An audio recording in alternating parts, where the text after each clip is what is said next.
Lorsqu'il y a identification, les énergies particulières croient être quelque chose, ce qui conduit à la personnalisation dans un concept.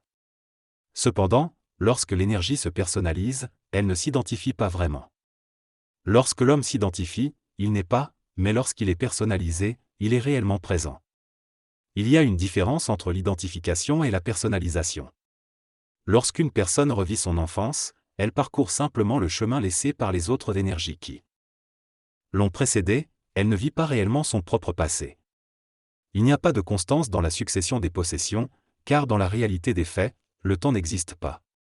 Les formes et les concepts sont également habités et transformés indépendamment de l'humain, puisqu'ils sont assujettis au temps et à l'espace. Le concept de perfection d'une personne change en fonction de l'état d'être de l'entité qui la possède.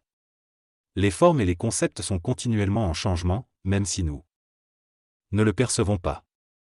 L'homme ne perçoit pas sa transformation physique et psychologique car il se focalise sur son passé et son image corporelle. Chaque instant qui passe entraîne une transformation atomique dans notre corps. De même, sur le plan psychologique, nos concepts et formes se transforment continuellement. La possession peut être interprétée comme l'énergie réelle de la forme, qui n'existe que si elle se transforme constamment. Il est préférable de réécouter les explications précédentes pour comprendre ces concepts. Le libre arbitre de l'homme réside dans le choix d'ignorer ou de reconnaître ces transformations. Chaque seconde, nous sommes repossédés par de nouvelles énergies, mais notre libre arbitre consiste à maintenir l'illusion que nous ne sommes pas possédés et que notre corps reste le même. La conscience de l'homme est ternie par sa perception de ce qu'il a été et de ce qu'il sera. Elle n'est pas l'équivalent de l'énergie pure qui habite l'homme. La transformation de l'homme peut se faire de manière temporaire, permanente ou sporadique, selon son niveau d'énergie et sa capacité à entrer en contact avec une énergie supérieure. La mort de l'homme psychologique peut être radicale ou sporadique, tandis que la mort de l'homme spirituel suit un processus similaire. Cependant, la mort spirituelle n'est pas réelle, mais plutôt une transformation de l'illusion de l'identification psychologique. La mort n'est pas une transmutation, mais plutôt une disparition due à la perception de la dualité et de la mémoire du passé. La vie est une entité perçue par l'homme. Lorsqu'une énergie disparaît de la perception de l'homme, il y a mortalité. Mais lorsqu'une énergie perd son identification, elle est morte pour elle-même. La mort est la perte de l'identification. Cela n'empêche pas le corps de fonctionner, mais l'individu n'est plus vivant. Lorsque l'homme ne fait plus partie de l'échange entre la vie et la mort, il cesse d'exister. L'astral est une mémoire qui contient des formes. Les annales akashiques sont une mémoire non colorée des événements enregistrés sans les émotions qui leur sont liées. Chaque forme contient une énergie reconnaissable par l'homme. La réincarnation existe pour l'homme psychologique, mais elle n'existe pas en réalité.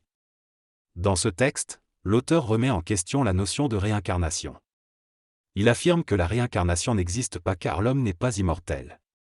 Selon lui, le corps humain se transforme plutôt qu'il ne meurt, et il n'y a pas d'amélioration ou d'évolution, seulement des états de choses. Le temps n'existe que parce que l'homme se souvient du passé et interprète cela comme un changement. En réalité, il n'y a que transformation et procession. L'auteur mentionne également la possibilité de différentes énergies qui se rassemblent et se réincarnent dans un corps, mais il souligne que l'identité psychologique de l'homme disparaît à la fois lorsqu'il meurt et lorsqu'il est en vie. En conclusion, l'auteur nie l'existence de la réincarnation et soutient que l'homme ne vit pas réellement. L'homme croit en la réincarnation et en la mort parce qu'il se souvient de son passé et anticipe l'avenir. Cependant, la réincarnation n'existe pas dans le sens où l'homme reviendrait dans le même corps physique avec les mêmes souvenirs. Lorsque nous mourons, nous sommes simplement transformés et notre énergie se dissipe dans l'univers. Nous ne pouvons percevoir que les traces laissées par notre énergie passée dans notre mémoire. La réincarnation est un processus de transformation plutôt que d'amélioration.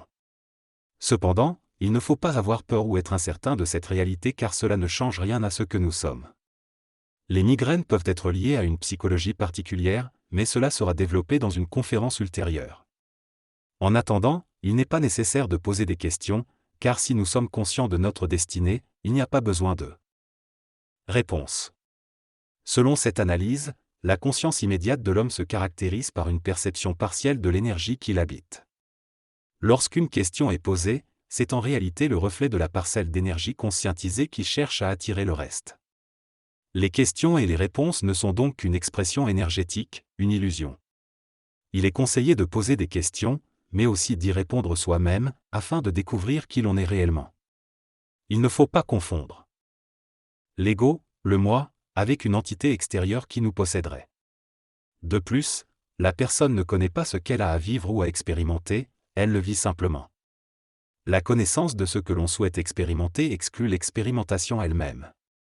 En résumé, il est important de poser des questions, mais aussi d'être capable d'y répondre, afin de se libérer de la dépendance à autrui et d'accéder à une compréhension plus profonde de soi-même. L'auteur suggère que l'expérimentation est nécessaire pour vérifier la réalité de notre perception. Il exprime son désir d'expérimenter l'initiation pour confirmer ses croyances. Il affirme que nous expérimentons parce que nous ignorons ce que nous avons déjà expérimenté. Il souligne que poser des questions sur des énergies spécifiques peut conduire à des réponses relatives à ces énergies, mais que la vraie question sur le pourquoi n'a pas de réponse définie.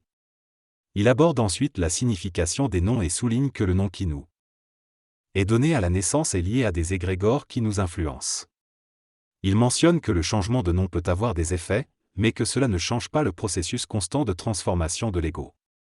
Il conclut en disant que le corps physique et la psychologie évoluent, mais que le nom peut influencer notre cheminement de manière subtile. L'idée principale exprimée dans ce texte est que la psychologie humaine est influencée par divers facteurs, y compris le nom d'une personne.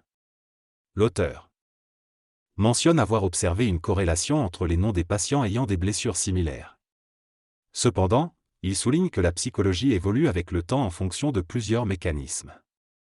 L'auteur conteste également l'idée que les concepts d'évolution ou de mort instantanée et de renaissance sont dépourvus de sens, affirmant qu'ils ont une signification profonde.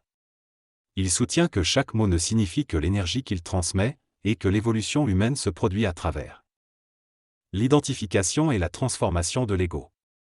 Finalement, l'auteur souligne que la compréhension de ces idées dépend de la perception de chaque individu et de son énergie interprétative.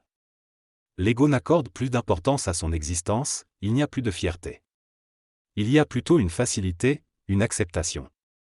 Il est certain que si nous comprenons ces mécanismes intellectuellement en disant qu'il est impossible de ne rien échanger, cela n'a aucun sens.